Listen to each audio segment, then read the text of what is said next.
Tęstinė knygos Žmonijos genetinis kodas 11 pristatymo dalis. 11 knygos dalyje tęsėme mokslo iškastinių radinių datavimo metodų apžvalgą, kuriuose pasirodo yra daug niuansų ir iškylančių klausimų apie šių datavimo metodų patikimumą. Sekantis apžvalgoje datavimo metodas – radioaktyviosios anglies datavimo metodas. Manoma, kad mus dominantis izotopas 14C susiformavo viršutiniuose atmosferos sluoksniuose nuo veikiamo ore azoto kosminiais spinduriais pagal reakciją. Iš atmosferos medžiagų oro izotopas C14 mainų procese patenka į Žemės biosferą. Tuo pačiu metu pagrindinis 14C patekimo į gyvus organizmus kanalas yra augalų fotosintezė, o vėliau, pagal mitybos grandinę, jie patenka į gyvūnų ir žmonių organizmą. Per biosferą ir tiesiai iš atmosferos, nors ir ne taip intensyviai, 14C patenka į dirvožemį ir vandenynų vandenį. Jei izotopai 12C ir 13C yra stabilus, tai 14C yra radioaktyvus ir laikui bėgant suyra pagal reakciją. Ši reakcija, kaip ir kitos radioaktyvaus skilimo reakcijos, pasižymi tokia priklausomybė, kur A014C koncentracija tam tikrame mėginyje pradinėme laiko momente, A14C koncentracija laiko momentu T. T radioaktyviosios anglies pusinės eliminacijos laikas lygus 5730 ± 40 metų. Būtent ši nestabilumo ir polinkio irti savybė ir naudojama radioaktyviosios anglies datavimo metoduose. Jeigu žinomas pradinis 14C kiekis mėginyje, tada išmatavus turinį, kaip nurodyta aukščiau dabartiniu metu, ir atsižvelgiant į tai, galima nustatyti liekanų amžių.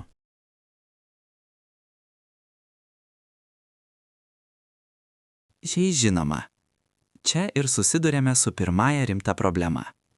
Esmė ta, kad aukščiau nurodyta priklausomybė reiškia, kad yra lygtis, kurioje be skilimo pusėjimo tikrai žinoma tik dabartinė, tiksliau galima išmatuoti radioaktyviosios anglies koncentraciją. Tai yra, mes turime vieną lygtį su dviem nežinomaisiais, ir tokia lygtis turi begalybę sprendimų skaičių. Ir tai tik teoriškai. Praktiškai, norint teisingai nustatyti liekanų amžių, būtinai reikia atitikti daugybei papildomų reikalavimų. Apskritai tai gali būti sumažinta iki 3 svarbių sąlygų. Pirma, būtina iki minimumo nustatyti dabartinės 14C koncentracijos liekanose paklaidą. Antra, būtina žinoti pradinę 14C koncentraciją liekanose. Ir trečia, turime būti tikri, kad per tą laikotarpį, kuris praėjo nuo liekanų pradinio irimo momento, nieko neatsitiko procese, dėl kurių gali pakisti turinys 14C liekanose be paties radioaktyvaus skilimo proceso. Arba būtina būti tikram, kad esami įtakos apskaitos metodai procese yra pakankamai teisingi.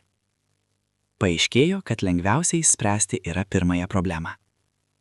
Šiuo metu laiko masės spektrometriniai metodai leidžia nustatyti su labai mažu kiekiu liekanuose 14C tik 10 mikrogramų anglies su dideliu tikslumu.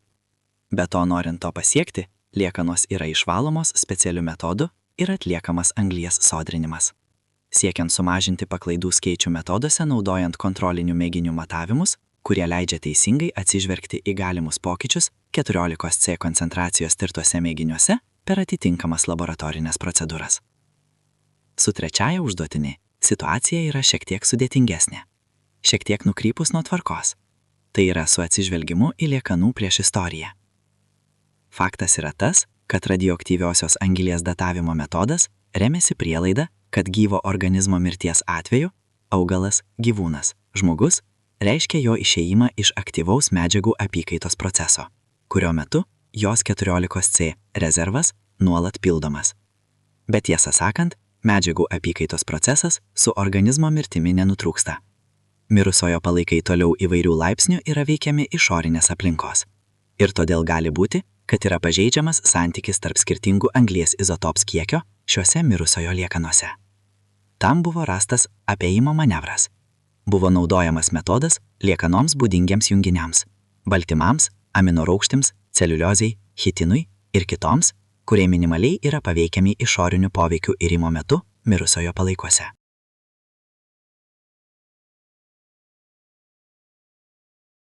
Vėlgi būtina žinoti pradinę 14C koncentraciją, kas buvo galinga paskata išspręsti kitą problemą su radiokarboniniu metodu – 14C kiekių buvimu atmosferoje praeityje. Ir čia gelbėtojo vaidmuo atiteko į dendrochronologijai, metodui paremtų medžių rievių tyrimais. Tyrėjai padarė išvadą, kad 14C-12C izotopų santykis augaluose labai atitinka jų santykį atmosferoje. Visų pirma, išorinis medžių žiedas tarsi fotografuoja radioaktyviosios anglies kiekį atmosferoje šio žiedo formavimo metais. Ir nuo seniau susidaro gana ilgos dendroskalės. Atspindi žiedų pločio priklausomybę nuo laiko. Kas leidžia medžių žiedų radioaktyviosios anglies datavimo būdu sukurti vaizdą apie 14C turinio pokyčius Žemės atmosferoje praeityje.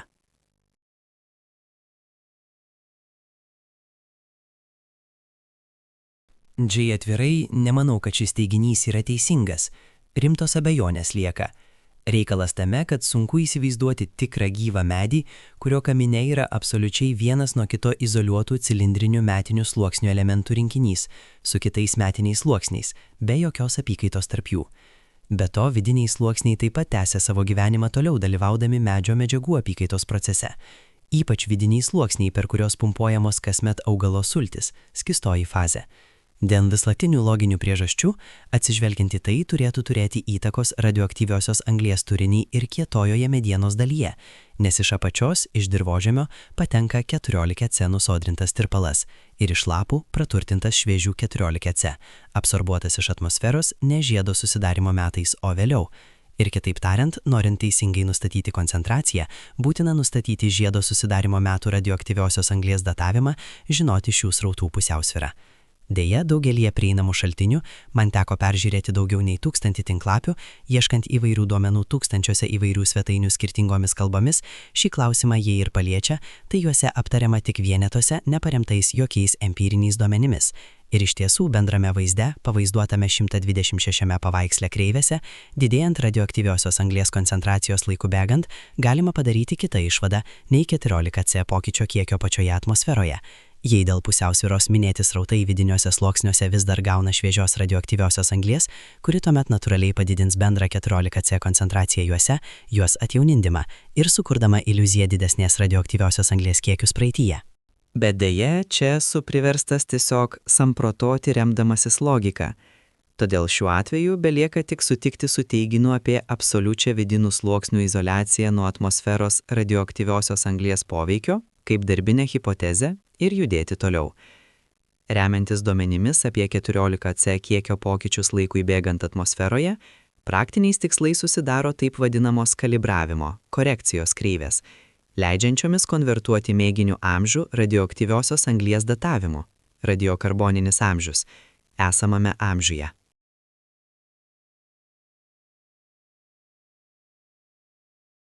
Taigi, dabartinėje praktikoje tyrėjas atidžiai išvalo mėginį, išryškina iš jo konkrečią, labiausiai 14C stabilę frakciją, matuoja joje esantį 14C kiekį, lygina su 12C, pakoreguoja šią 14C vertę iki korekcijos koeficiento, atsižvelgdamas į, pagal kontrolinius pavyzdžius, galimus iškraipimus atsirandančius laboratorinės procedūros metu, apskaičiuoja pavyzdžio radioaktyviosios anglies amžių ir galiausiai, naudojantis radioaktyviosios anglies kalibravimo kreivę, jos amžių konvertuoja į tikrąjį amžių. Čia praleidžiu dar vieną procedūrą – izotoniškumo frakcionavimo korekciją, kuri bus aptarta vėliau. Ir remdamasis šiuo įstatymu, baigdamas trumpai apžvelgsiu šio metodo naudojimą radiokarboninėme datavime, sudarytų ir šiuo metu daugybinės spausdintinės ir prieinamos literatūros elektroninę formą. Pereikime prie to, ko nenori afišuoti radioaktyviosios anglies datavime, o būtent apie metodo povandeninius akmenis ir tikrasias jo klaidas. Tikrosiosios radioaktyviosios anglies datavimo metodo paklaidos. Radioaktyviosios anglies datavimo metodo šalininkai, ginčydamiesi su skeptikais ir priešininkais, išsamei aprašo visokiausias mėginių valymo procedūras ir matavimo metodus 14C koncentracijai mėginiuose. Taip pat rezultatus ilgalaikių 14C koncentracijos pokyčių tyrimus Žemės atmosferoje, kuris sudaro kalibravimo kreivės pagrindą. Dažnai minimas kaip papildomas argumentas platus tarptautinių laboratorijų bendradarbiavimas per pastaruosius dešimtmečius ir pasaulinė procedūrų standartizacija radioaktyviosios anglies tyrimuose ir periodinių kalibravimo kreivių koregavime. Nepaisant viso to, dėl kažkokių priežasčių kukliai nutylamas užduodamas klausimas, kokia yra bendra radiokarboninio datavimo metų paklaida. Tarptautinė standartizacija ir tarp laboratorinė bendradarbiavimo veikla gali padėti išvengti tyčinių klastočių ir netyčinių klaidų, bet jos absoliučiai bejėgės prieš metodo klaidas, kurios slypi pačiame jos pagrinde. Tyriamo 14C kiekio matavimo tikslumas tyriamame pavyzdyje žinoma yra nepaprastai svarbus, juk šių matavimų paklaida bendroje metodo paklaidoje nėra baigtinė. 14C kiekio kreivės planetos atmosferoje patikimumas taip pat svarbus, tačiau mus čia pirmiausia domina atvirkštinės problemos sprendimo problema – pavyzdžių datavimo problema. Iš tikrųjų daug svarbiau pasirodo esą tai, kad mokslininkai negali daryti įtakos jokiems laboratorinės įrangos ir metodų patobulinimams ar net savo žinių praturtinimui. Turiu omenyje natūralius svyravimus, nukrypimai nuo vidutinės vertės, radioaktyviosios anglies gyvuose turinio organizmuose. Juk net du tos pačios rūšies medžiai, augantis greta ant to paties kalnelio, atitinkamai veikiami tų pačių sąlygų, gali turėti skirtingą 14C kiekį ir apimtis. Įvairių šaltinių duomenimis tokie svyravimai gali siekti 60%.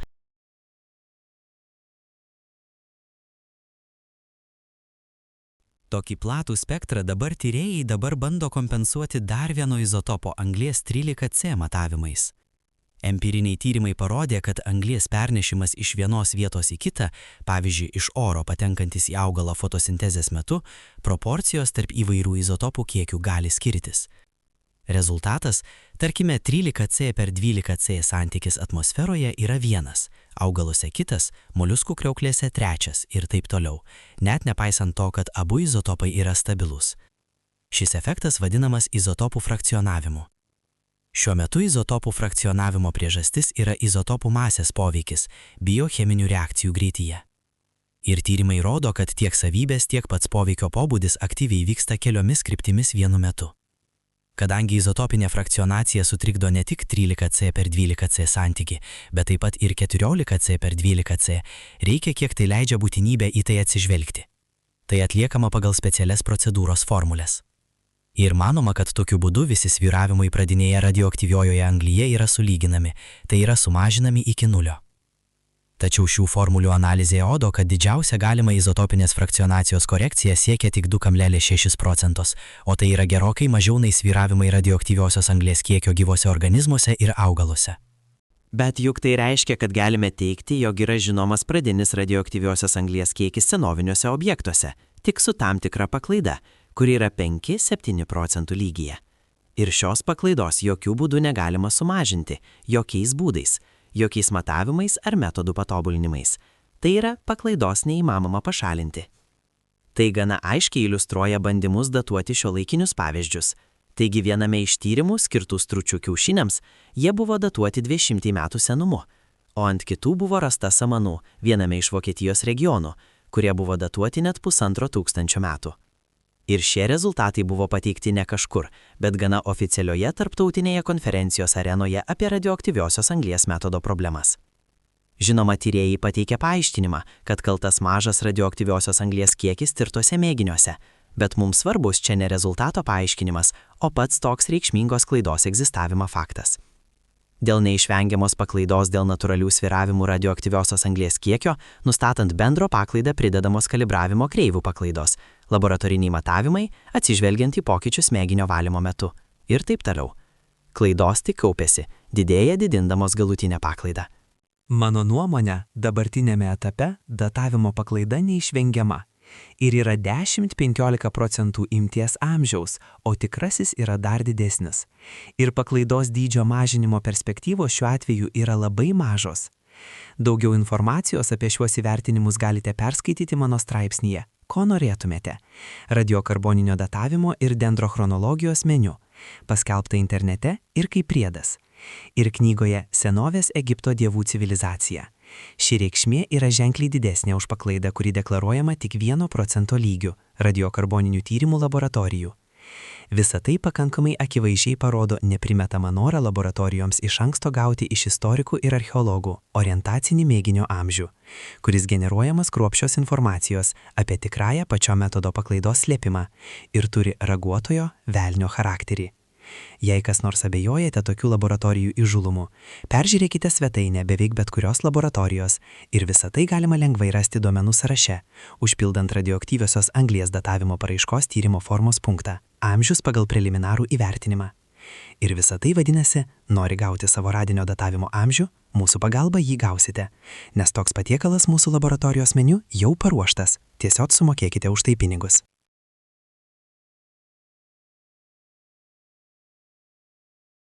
Verta sustoti ties dar vienu svarbiu punktu. Pagal visas empirinio tyrimo taisyklės, dydžio matavimas, kuris yra mažesnis už matavimo paklaidos vertę, yra neteisingas. Paklaida negali viršyti pačios išmatuotos vertės dydžio.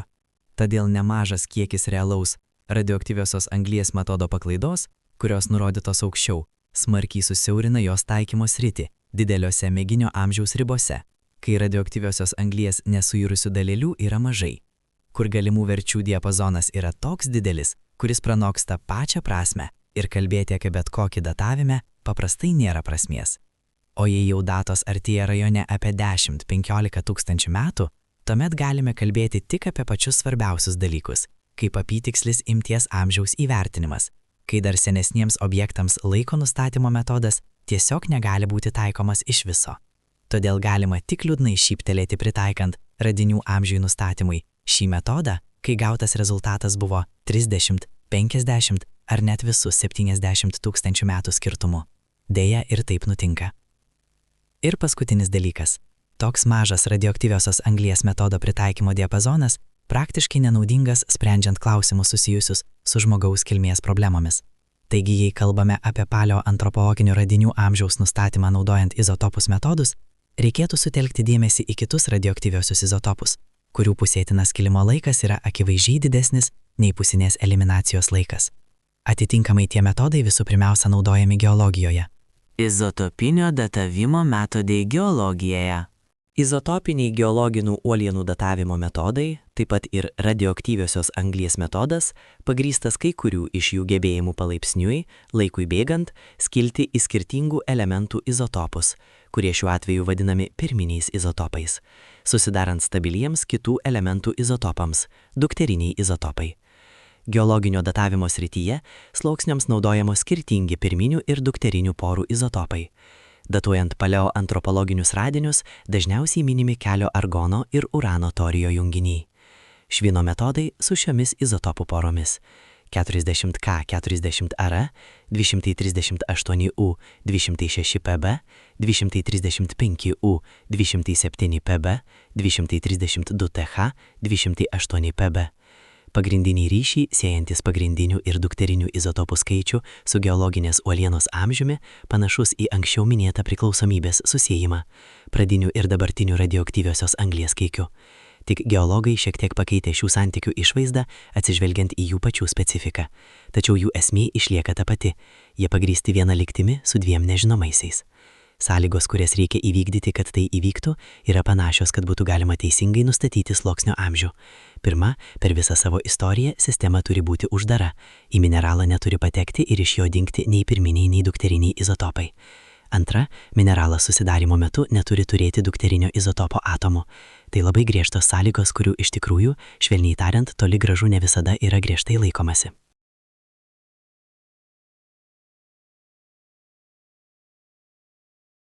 Bandymai sumažinti galimas klaidas susijusias su pirmosios sąlygos pažeidimais daugiausia sumažinamas tik absoliučiam amžiui nustatyti ribotam mineralų kiekiui. Tai yra tiems, kurie anot šiuolaikinės koncepcijos yra pakankamai laikomi konservatyviais, jei taip galima išsireikšti. Tai yra mineralai, kurie išlaiko savo sudėtį nepakitusią, nepaisant galimų išorinių veiksnių praeityje. Kadangi antrosios sąlygos paisoma itin retai, pavyzdžiui, kuo labiau sumažinant su jais susijusius klaidų pažeidimus ir dažnai naudoja specialius metodus, į kurių detalės mes nesivelsime, kad neblaškytume skaitytojo nereikalingą informaciją. Galiu rekomenduoti tiems, kurie domisi tuo, į mano knygą Sensacinga Žemės istorija, kurioje aptariami ir izotopinio datavimo geologijoje metodai ir jų tikrosios klaidos, kur išsamiau visa tai išanalizuota. Čia pereikime prie konkrečių metodų, minimus kartu su paleoantropologiniais radiniais. Kalio argono metodas turi didelių problemų atitikti pirmajai sąlygai, nes argonas yra dujos, o užtikrinti, kad dujos išliktų minerale per ilgą jo istoriją yra nepaprastai sunku. Ir nei vienas sąžiningas geologas negarantuotų, kad kai kurie tam tikri mineralai išlaikė visą radiogeninį argoną. Tai yra dėl skilimo susidaro argono radioaktyvusis izotopas 40K. Priešingai, tai panašu į liūdnai pagarsėjusį jį Murphy'o dėsnį. Jei yra nuotykio tikimybė, tai būtent tai ir įvyks. Ir kadangi argonas galėjo palikti, nutekėti mineralą, tuomet kalio argono datavimo rezultatai tiesiogiai akivaizdžiai bus neteisingi. Minerale argono praradimas per jo istoriją veda prie mėginio atjauninimo, tai yra mineralo amžiaus nepakankamo įvertinimo datavimo metu. Bet tai taikoma geologijai. Paleoantropologinių radinių atveju situacija yra katastrofiška. Faktas yra tas, kad skeleto, kaulų, liekanos, kurie buvo rasti ne paviršiuje, o kai kuriuose geologiniuose sluoksniuose, randami tik nuosėdinėse nuosėdose, tai yra sluoksniuose, kurie yra pakankamai porėti ir pralaudus dujoms. Tai apie kokio radiogeninio argono išlikimą čia galima kalbėti. Mane švelniai tariant nustebino kalio argono metodo paminėjimas paleoantropologinių radinių amžiui nustatyti. Jei šis metodas buvo naudotas, tuomet ką jie jame datavo? Juo datuoti nuosėdinius sluoksnius yra visiškai nekorektiška, o magminiuose sluoksniuose, kai sąlyga vis dar tam tikrų mastų tenkinama kaip sistemos izoliacija, kaulų liekanų nerasta, jie tiesiog sudegtų išsilydusioje magmoje.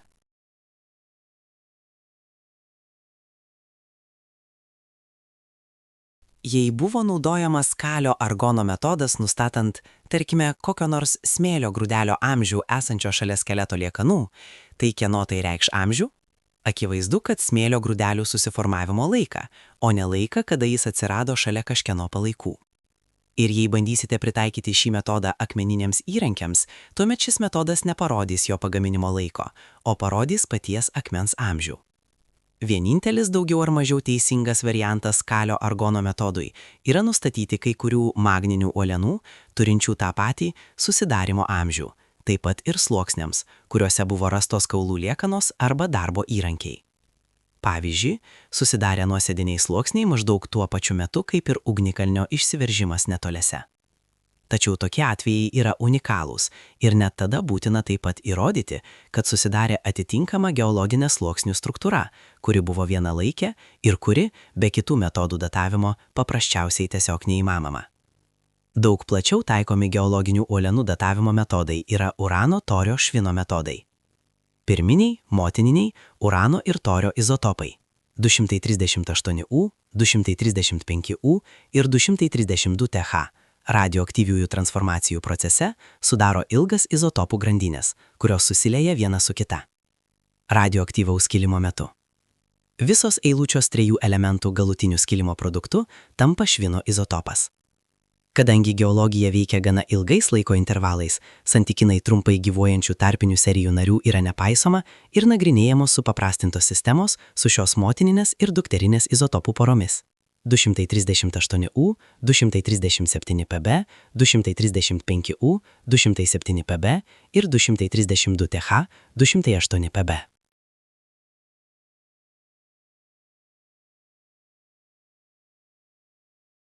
Kadangi pradinis pirminių izotopų kiekis uolienų datavime nežinomas, geologai turi naudoti įvairius specialius metodus. Visų pirma, naudojamas urano švino ir torio švino datavime naudojamas disochrono metodas, o švininio švino datavime, tik pagal švino izotopus, specialūs santykiai ir lentelės. Mes jų čia taip pat nesvarstysime. Mums čia svarbu tai, kad šiuo atveju, nustatant uolienų amžių, naudojamos kelios papildomos prielaidos, viena iš kurių susijusi su švino izotopais. Faktas yra tas, kad be radiogeninių izotopų 206 Pb, 207 Pb ir 208 Pb yra dar vienas stabilus švino izotopas egzistuojantis gamtoje – 204 Pb. 204 Pb koncentracija laikui bėgant nekinta ir jie laikomi neradiogeniniais, tai yra nesusidaro dėl urano ir torio radioaktyvaus skilimo reakcijų. Pažiūrėkime, kokias pasekmes sukelia šį prielaidą pritaikant realioms sąlygoms. Dėl to imame, tarkime, duomenis iš SAN 1980, kur pateikiami švino izotopų santykis vandenyno salos vulkaninėms uolienoms eilėje geologijos vadovėlių.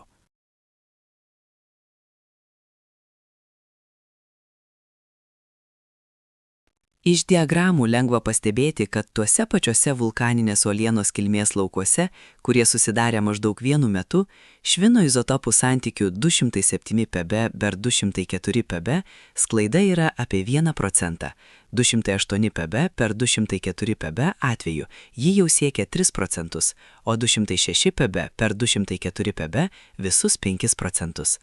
Tai faktinis ir natūralus izotopų santykių kitimas stebimas gamtoje. Tačiau tai taip pat reiškia ir buvimą bei kiekio kitimą natūralių radiogeninių švino izotopų to paties audžiaus uolienose. Ir štai visa tai ir nustato neišvengiamą matarumo paklaidą. Be to labiausiai apatinė riba, nes bet kokios manipuliacijos su mėginys, bet kokie kiti matavimai tik padidins šio rodiklio paklaidą, bet jokių būdų jos nesumažins. Be to, jei naudojama formulė amžiui nustatyti, vienu metu dalyvauja keli radiogeniniai izotopai, pavyzdžiui, naudojamas švininio švino metodas, tada negalima pašalinti kiekvienos iš jų paklaidos, nes jos bus tik sumuojamos, tuo padidinant bendrą paklaidą, vėlgi nepataisoma. O ką reiškia vos 1% skirtumas bent 207 Pb atveju, kuris susidaro dėl radioaktyvaus skilimo pačio neilgamžiškiausio pagrindinio urano 235 izotopo, kur pusėjimo trukmė yra apie 700 milijonai metų?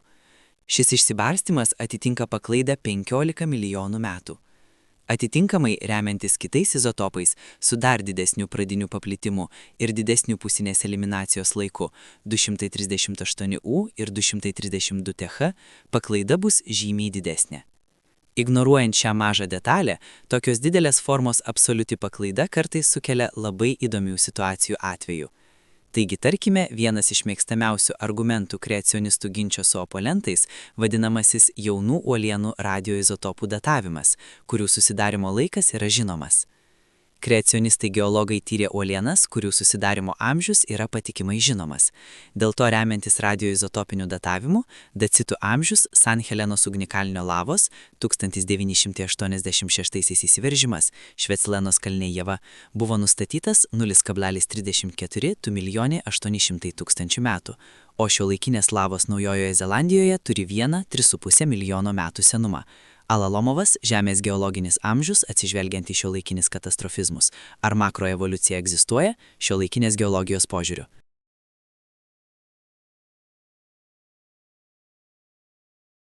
Kreacionistai, tiesioginė prasme mėgaudamisi tokių pavyzdžių detalėmis, švenčia savo pergalę teigdami, kad radioizotopiniai metodai yra nenuoseklumo įrodymai, iš principo.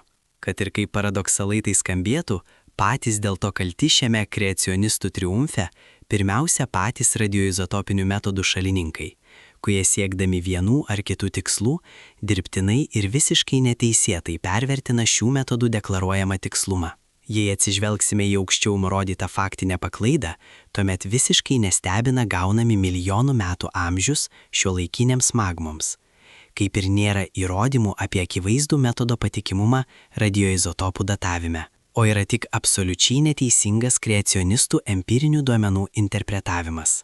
Esmė ta, kad yra nelaužoma taisyklė eksperimentiniuose tyrimuose, kurie jau buvo paminėti anksčiau, jog išmatuotos vertės turi viršyti matavimo paklaidos vertės. Tik tada jie gali būti laikomi bent jau šiek tiek patikimais ir bent jau kiek išmatuojamais. Iš to automatiškai išplaukia, kad geologinio sluoksnio datavimas iš principo galimas tik su sąlyga, kad jų amžius siekia 10 milijonų metų ar daugiau. Visa kita yra ne datavimas, o prasimanymai. Galimi tik matavimai natūralių izotopų variantų, bet nieko kito daugiau. Priešingų atveju gauti datavimai, pagrįsti tokiais matavimais, yra tik visiško neraštingumo demonstravimas pačiame iš esmės empirinėme tyrime. Bet visa žmogaus evoliucija, remiantis šiuolaikiniais vertinimais tyrėjų, telpa tik į 6-7 milijonus metų rėmus. Todėl akivaizdu, kad tai yra mažiau, nei reikalaujama atitikti reikalavimams aukščiau minėtai empirinio tyrimo taisykliai. Iš to automatiškai išplaukia, kad urano, torio, švino metodai paleoantropologinių radinių datavime tiesiog netinkami, kaip ir datavime su šiuolaikinėmis lavomis. Konstantos nepastovumas. Visi izotopinio datavimo metodai, nepriklausomai nuo jų srities taikymo, remiasi pagrindinė pozicija, kad radioaktyviųjų izotopų skilimas vyksta pastoviu ir nekintamu greičiu. Atitinkamai, pusėjimo trukmės periodai yra pastovus, kaip ir su jais susiję dydžiai, naudojami amžiui apskaičiuoti taikant šiuos metodus. Nekintamo skilimo greičio nekintamumo išvada buvo padaryta 3-oje 20-ojo amžiaus dalyje, atlikus daugybę to meto eksperimentinių tyrimų ir kurie ilgą laiką buvo laikomi nepajudinamais. Tačiau dabar ši išvada ginčijama ir keliamos rimtos abejonės.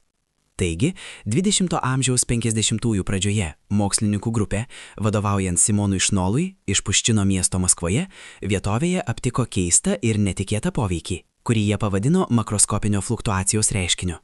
Iš pradžių šis poveikis buvo pastebėtas matuojant kai kurių sudėtingų cheminių reakcijų greitį, o vėliau buvo atrasti ir daugybėse kitų cheminių, biologinių ir fizinių procesų metu. Jų esmė, plačiau kalbant, dabar gali būti suformuluota sekančiai. Visa atsitinktinė procesų serija, anksčiau laikyta absoliučiai bestruktūriškai chaotišku triukšmu, pasirodė, jog iš tikrųjų turi gana aiškius modelius, kurie aiškiai atsiranda konstruojant histogramos, tam tikrus apgaubiamuosius grafikus visos serijos matavimų metu. Formos tokios histogramos pasirodė esančios arba panašios, arba labai panašios. Skyrėsi viena nuo kitos, pavyzdžiui, priklausomai nuo paros laiko ir nuo įrangos matavimo vietos erdvėje. Visų ino buvo išsiaiškinti ciklai susiję su Saulės ir žvaigždžių paros laiku. Histogramos forma pasirodė yra panaši laiko intervalais, lygiai Žemės sukimosi periodams, tiek Saulės, tiek ir fiksuotų žvaigždžių atžvilgiu. Nesigilinsiu į šių tyrimų detalės, nes jos neturi tiesioginio ryšio su šios knygos tema. Ir tie, kurie nori apie tai sužinoti daugiau, bei apie laukinės gamtos tyrimų metodus ir jų taikymą, galima rasti internete, pavyzdžiui, čia.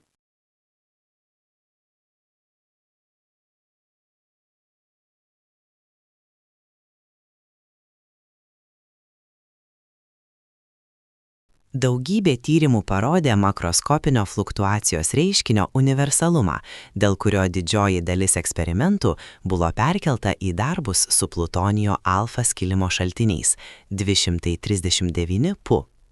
Atrasti efektai ir ciklai buvo užfiksuoti ir juose. Dėl to buvo padaryta išvada, kad atsitiktiniai procesai, įskaitant skilimo procesus, visiškai pagrįstai turi tam tikrą įtaką tokie veiksniai kaip erdvės laikas, kuriame atliekami matavimai. Iš čia ir atsirado su Saulės ir žvaigždėmis paros metu susiję ciklai. Taigi, nuolatinėme izotopinio skilimo procese buvo aptikta keletas dar nelabai aiškių, bet akivaizdžių ženklų, priklausomų nuo išorinių veiksnių. Tegul šiuo atveju ir susidurėme su galbūt 3. ar 4. eilės eiliškumu, nes šiuo atveju vidutinis skilimo greitis regis išlieka nepakitęs, bet vis tiek. Ir kadangi yra faktų apie išorinę įtaką alfa skilimui, bent jau kasdienių ciklų pavidalu, tai kodėlgi jie negali turėti poveikį, kuris galėtų pakeisti ir vidutinį skilimo greitį. Ir tai pasirodė esant ne tik įmanoma, bet ir įmanoma tiesioginė prasme. Pastaraisiais metais tai buvo gana patikimai užfiksuota. 2008 m. rugpčio 25 d. JAV visa grupė autorių paskelbė labai įdomų straipsnį.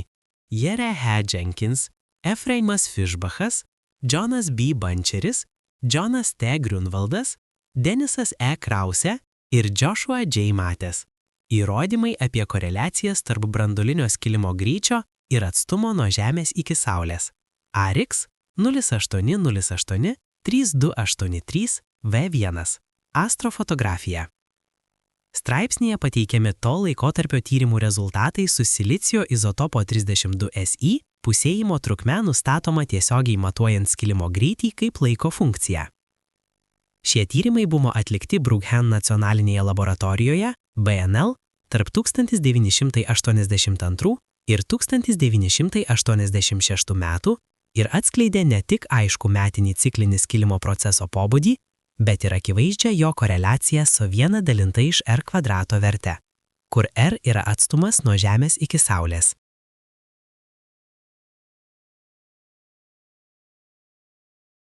Straipsnyje taip pat pateikiami periodinių matavimų rezultatus su Europijo izotopo 152 EU pusėjimo trukme, kurie buvo vykdomi praktiškai lygiagrečiai mokslininkų komandos daugiau nei 15 metų iš Vokietijos fizinės techninės sąjungas PTB.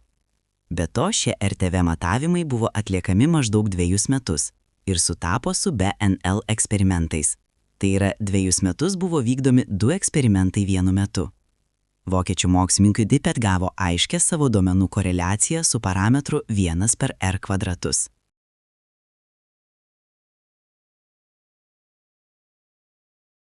Taigi, izotopinio skilimo greitis pasirodė nėra visiškai pastovus. Ir tegul tie atrasti eksperimentuose svyravimai neviršyje vos kelių dešimtųjų dalių procentų, bet jie egzistuoja.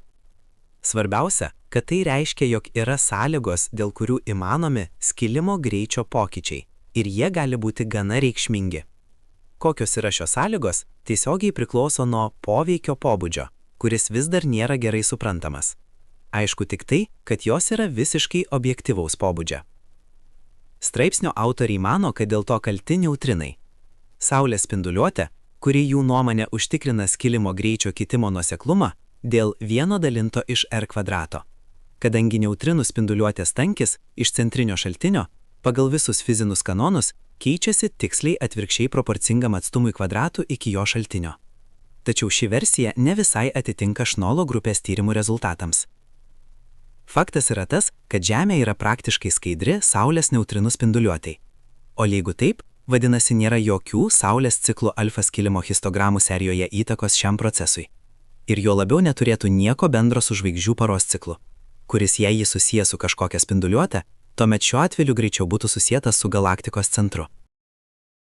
Mano nuomonė, prasminga grįžti prie hipotezės ryšio tarp makroskopinio svyravimo su savybėmis ir požymiais pačio erdvės laiko, kuriame yra atlikami matavimai. Ir prisiminkime bendruosius reliatyvumo teorijos rėmus, kurie gana gerai užsirekomendavo Saulės sistemos mastu.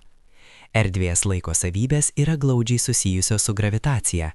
Gravitacija naudoja tą patį parametrą 1/R kvadratu – jėgą. Kūnų traukės jėga yra atvirkščiai proporcinga kvadratu atstumams tarp jų. Tuomet galime manyti, kad užfiksuoti Amerikos ir vokietiečių mokslininkų greičio skirtumai skilimui nėra sukeliami neutrinų spinduliuotės pokyčiais, o sukeliami Saulės traukos jėgomis. Tokia prielaida pasirodo yra pakankamai logiškai paaiškinami ir kasdieniai ne tik Saulės, bet ir žvaigždžių ciklai makroskopiniams svyravimams šiame reiškinyje. Ar tai būtų įmanoma? O kodėlgi ne? Juk veiksnių sąrašas, pagal kurį buvo bandoma ieškoti greičio skilimo sukelimo įtakos, net ir 20 amžiaus pradžioje gravitacijai vietos neatsirado.